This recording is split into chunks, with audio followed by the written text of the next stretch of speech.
Дали САД ќе го нападне Иран? Се надзира ли ново жариште воено во светот? Зборуваме во продолжение за најновите светски случувања со Денан Донович. Па веќе 30 години ова прашање дали САД ќе го нападне Иран. Јас ќе потсетам дека уште 2002 по рушењето на кулите близначки во Њујорк и нападот во Вашингтон, тогашниот претседател Џорџ Буш помладиот, кога го нареди нападот на Афганистан и на Ирак, рече дека САД ќе се пресметаат со земјите на така наречената, тој ги нарече оска на злото, Ирак, Иран и Северна Кореја. Џорџ Буш помладиот беше исто така републиканец како што е и Трамп. Сега да се вратам. Ирак знаеме како го заврши, го урна режимот на Садам Хусейн.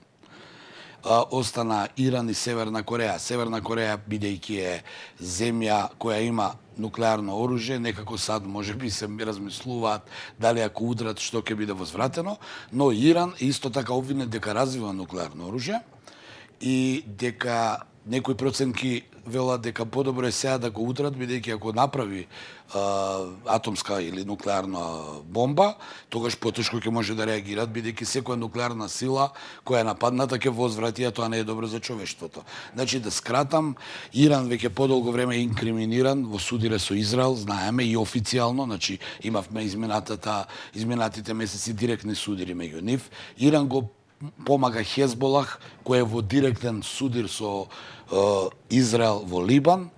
Исто така ги помага Хутите и шиитските милиции во Ирак и во Сирија. Значи, Иран како една држава која е матица на отпорот или на пркосот или на едноставно другата страна на оваа борба, се бори против Израел, се бори против сунитските сојузници на Соединетите Американски држави, како што се, не знам, Турција, Саудиска Арабија, да ги набројувам, но и се главните помагачи на Русија во војната со Украина. Подолго време, значи, Иран е на мета, иако изминатите месеци доживеа жестоки порази на воено поле, бидејќи Хезболах е десеткуван, знаеме како сето тоа заврши, сепак Трамп како да, барем според шпекулациите, како да размислува да го удри Иран. А можеби е тоа и некаков договор со Путин, бидејќи премногу му се дозволува на Путин за во Украина и веројатно нешто треба да возврати. Ова е моја шпекулација. И да скратам, сателитските снимки кои доаѓаат ги пренесуваат светските медиуми е дека на британскиот воена база во Индискиот океан, тоа е едно острово се вика Диего Гарсија, од таму се напаѓаше и Ирак и Афганистан, се распоредуваат голем број на бомбардери Б-2 наречени дух, затоа што се невидливи, стелца, значи, и тие имаат голема моќ, се разместуваат за борбени цели. Се претпоставува дека освен тие авиони се разместува и друга воена опрема, гориво, муниција, ракети, сето тоа од нигде никаде. Значи, забележано е дека се складира поголем број на оружје, воена опрема и авиони. Се претпоставува дека можеби цел се е Иран. Зошто? Бидејќи изминатиот период, еве и тебе ќе те потсетам и нашите гледачи, Трамп од нигде никаде, ангажиран во Украина, во преговорите, од нигде никаде дојде вест дека авиацијата на САД почела да ги бомбардира целите на Хутите во Јемен, кои се па под директно на команда и сојузништво на Иран. Целта на Трамп беше да се справи со нив, бидејќи тие го блокираат на Ормудски теснец, напаѓаат бродови и го гаѓаат Израел. Израел, како што се покажа дека Трамп и како му е битан Израел и владата на Нетањаху, дека му е клучен сојузник, дури продавајќи го и оној мир кој го создаде и кој го направи мировниот план, а кој не функционира на теренот, бидејќи се уште трае војната таму, израелската армија продолжува со војните операции таму, па дури видовме и дека палестинците во Газа вчера почнаа да протестираат против Хамас.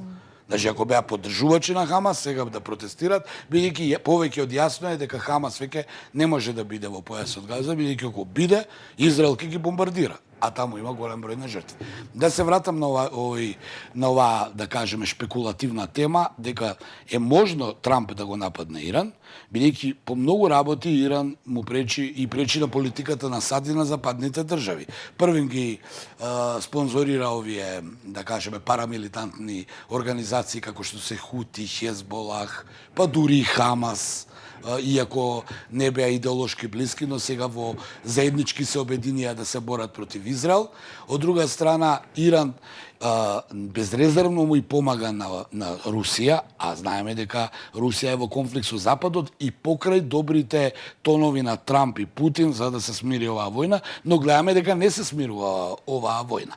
Така да, шпекулацијата се подгреа, а нешто барем од искуство што можеме сите да заклучиме е дека кога една опција ќе биде ставена на маса, како што е во случајот дека Иран треба да се урне тамошниот исламистички режим, тогаш, чим има таква некоја приказна, и по 30 години се уште постои можност да биде така. Сега, имаше некакви шпекулации, морам да ги кажам дека изминатиот период на неколку пати во регионот е виден и синот на некогаш соборениот ирански шах Реза Пахлави, неговиот син, и има шпекулации дури дека сакаат да гурнат режимот на исламистичкиот режим. Ке подсетам 1979-та Хомеини ја предводеше исламската револуција, гурна шахот, иранскиот шах, и воспостави Џамахирија или исламска држава, и дотогаш Иран добро стоеше со Западот, како што дојдоа шиитските исламисти на власт, така Иран стана изолирана држава.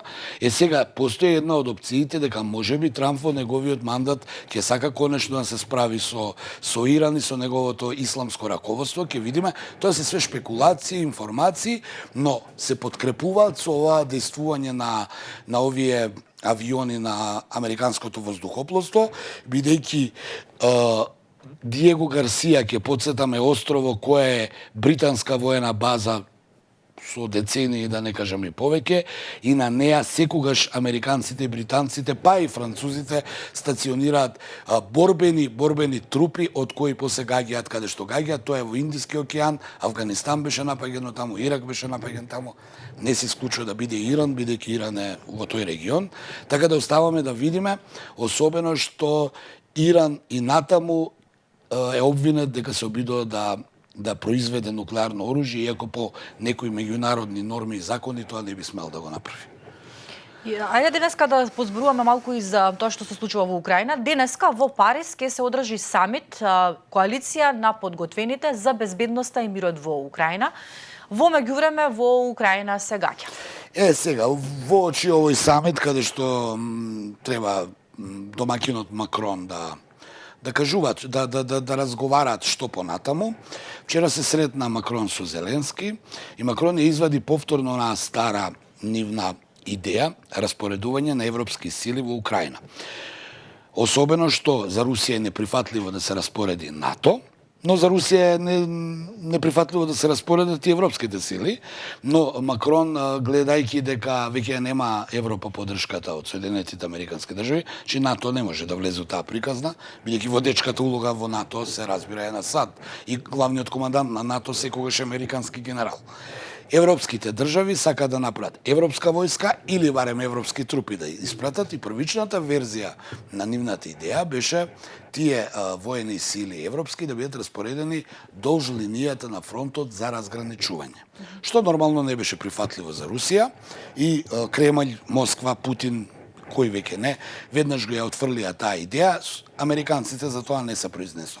Новата идеја на Макрон е тие воени сили европски да бидат распоредени по стратешките места во Украина и по главните градови, кои би го држале редот и биле гаранција дека би биле способни да одвратат Русија од евентуална нова воена агресија. Зашто зборуваме сега? Во услови од како ќе се создаде некакво примирие или прекин на огнот, Макрон мисли дека треба да се испратат европски сили или војници од европските армии, кои би се распоределе по големите градови. Не знам, Одеса би имале база, би имале во Харков, би имале во Днепар Петровски или Днипро, би имале во Запорожје. Значи, каде по големите градови и би биле гаранција дека ако дали кога е примирие, секогаш едната страна може да ја прекрши, да го прекрши. Ако би го прекршил Путин примирието, тогаш тие би биле гарант за Украина дека може да ја одбранат од евентуален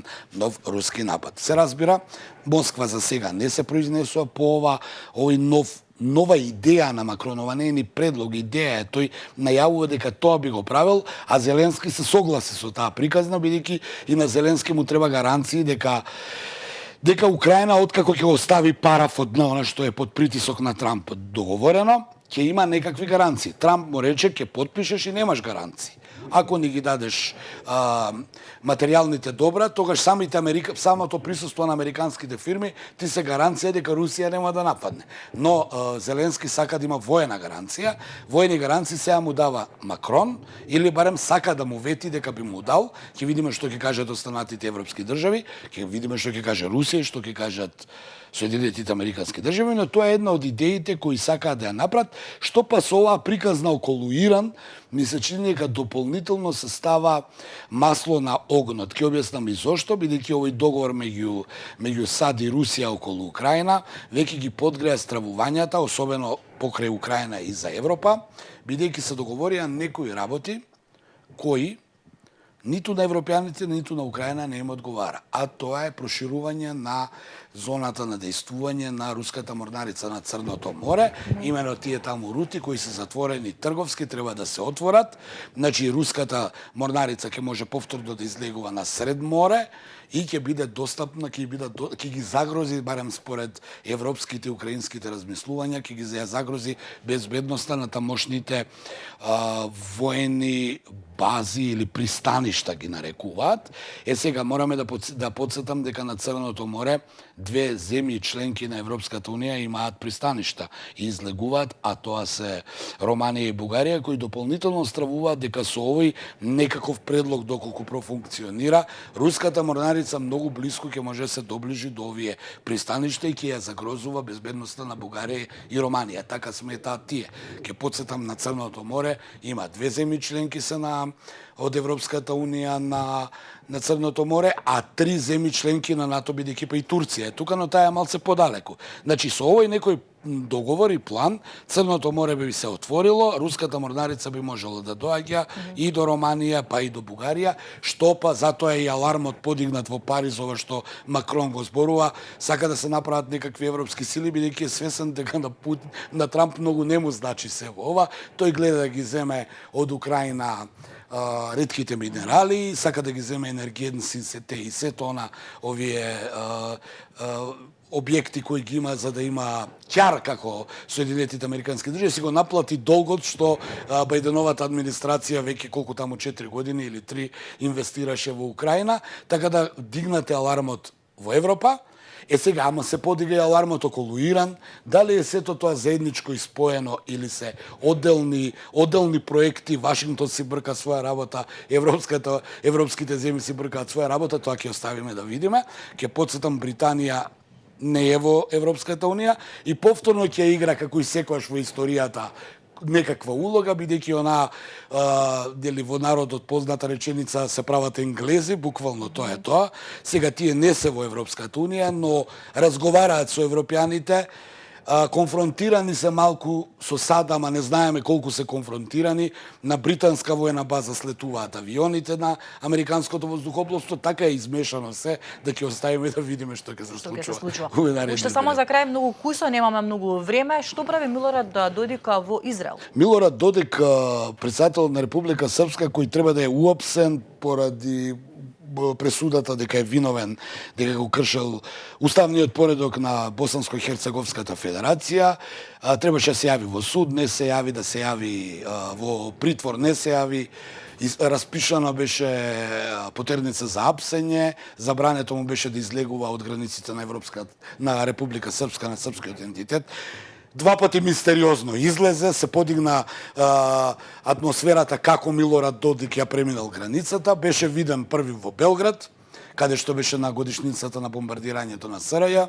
Подоцна го видоа слета во Израел, каде што вчера видовме додека дава изјава и ги посетува оние кибуци каде што се има случано масакр на муслиманите врз евреите, давајќи изјава дури над него пукаан или онаа железна купола беше нападнат Израел со проектилите на Хезболах, така да интересна една пиар приказна.